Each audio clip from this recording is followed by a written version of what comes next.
Praise the lord. ప్రభునందు ప్రియమైనటువంటి దేవుని పిల్లలకు ప్రభువైన యేసుక్రీస్తు వారి నామములో వందనములు, శుభములు మీకు తెలియపరిచిన పిల్లరా. మరి దేవాది దేవుడు, మహోన్నతుడి దేవుడు తన కృపావాత్సల్యాలను భద్రపరుచుకుని మరి నూతన దినాన్ని ప్రభు మనకు అనుగ్రహించారు. మరి ఈ దినమంతా కూడా ప్రభు తన కృపావాత్సల్యంలో భద్రపరచునుగాక. మరి 2024 సంవత్సరం 8వ నెల మరి 23వ దినాన్ని ప్రభు మనకు అనుగ్రహించి మరి దేవుడిచ్చినటువంటి వాగ్దానం, తన యందు భయభక్తులు గల వారికి ఆయన ఆహారం ఇచ్చి ఉన్నాడు. కీర్తన గ్రంథము 111వ కీర్తన 5వ శరణం.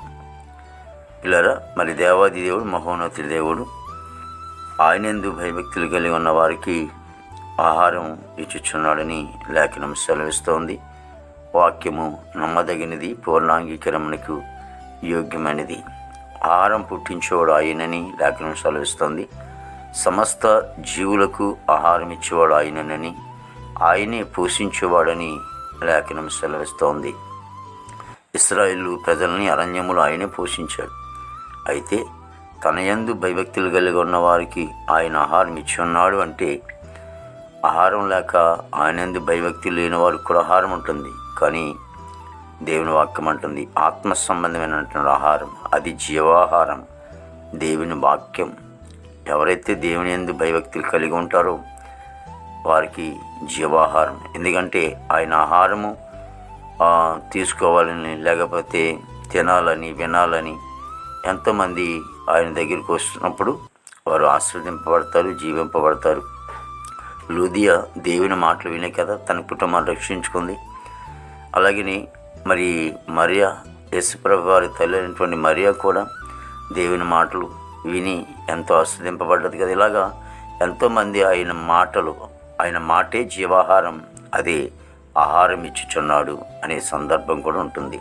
ప్రార్థన. ప్రేమగల తండ్రి, కృపలేశ్వరునికి స్తోత్రాలు చెల్లిస్తున్నాం ప్రభు. నీ యందు భయభక్తి కలిగి ఉన్న వారికి ఆహారం ఇచ్చేవాడు నీవే తండ్రి. నీకే స్తోత్రాలు ప్రభు. ప్రతి కుటుంబంలో కూడా జీవాహారం మీరు దయచేయండి, శరీర సంబంధమైన ఆహారం దయచేయండి. ఎంతోమంది ఆహారం లేకుండా ఉన్నారు ప్రభా. రైల్వే స్టేషన్లో, బస్ స్టాండ్లలో ప్రభా, ఆ ప్రాంతాల్లో తండ్రి ఆహారం లేక తండ్రి పడి ఉన్నవారు ఉన్నారు. వారికి సమృద్ధమైన ఆహారం మీరు దయచేయండి. ఎందుకంటే సమస్త జీవులకు నీవే ఆహారం ఇచ్చేవాడు తండ్రి. దేవా, గొప్ప తండ్రికి స్తోత్రాలు. మీరు ఆహారం దయచేయండి ప్రభు. అదేవిధంగా నన్ను ప్రభా, నీ వద్దకు వచ్చిన వారు నీ మాటలు విని వారి జీవితాలు గొప్ప ఆశీర్వాదం పొందుకుని కృప దయచేయండి. మా భారతదేశాన్ని దీవించండి, ఆశ్రయించండి. దేశ నాయకులు, రాష్ట్ర నాయకులు, జిల్లా నాయకులు, తాలూకా నాయకులు, మండల నాయకులు అందరూ కూడా మంచి వంతు నింపండి. దేవతని ఇదిగోనని ప్రభు చక్ర పరిపాలన మాకు అనుగ్రహించమని వేడుకున్నాను తండ్రి. యవన బిడ్డలందరిని బట్టి ప్రార్థిస్తూ ఉన్నాం ప్రభు. ఈ రోజున యవనస్తులు ఎంతోమంది చెడిపోతున్నారు తండ్రి ప్రభా. మరి ఏ విచారం వల్ల, త్రాగుల వల్ల, పాన్ పారకులు, ట్రస్కు, మరి ఈ గంజాయి, దీనివల్ల ఎంతోమంది చెడిపోతూ ఉన్నారు తండ్రి. వాళ్ళందరినీ కూడా రక్షించుకోండి ప్రభావ. ఈ దేశాలను బిడ్డలందరినీ కూడా మంచి వంతు నింపండి. యెరూషలేములో క్షేమం దయచేయండి తండ్రి. దేవానికి స్తోత్రాలు. ఇజ్రాయెల్ దేశాన్ని అంతరినీ కూడా దీవించమ తండ్రి. దేవానికి వందనాలు తండ్రి ప్రభా. మరి పనికి వెళ్ళే బిడ్డల కోసం ప్రార్థిస్తూ ఉన్నాం, మంచి అరుగులతో నింపండి.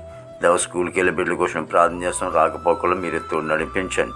దేవ హాస్పిటల్ రూమ్ స్వస్థపరచండి. జైల్లో ఉన్న బిడ్డలు విడుదల చేయండి. కోర్టు గొడవలు, కేసు గొడవలు అన్నీ కూడా కొట్టివేసి ప్రభా నీ నామానికి మాత్రం మహిమ తెచ్చుకొని దినమంతా విశేషమైన కృపతో నింపండి. యేసుక్రీస్తు వారి నామములో అడుగుచున్నాం తండ్రి. ఆమేన్, ఆమేన్, ఆమేన్.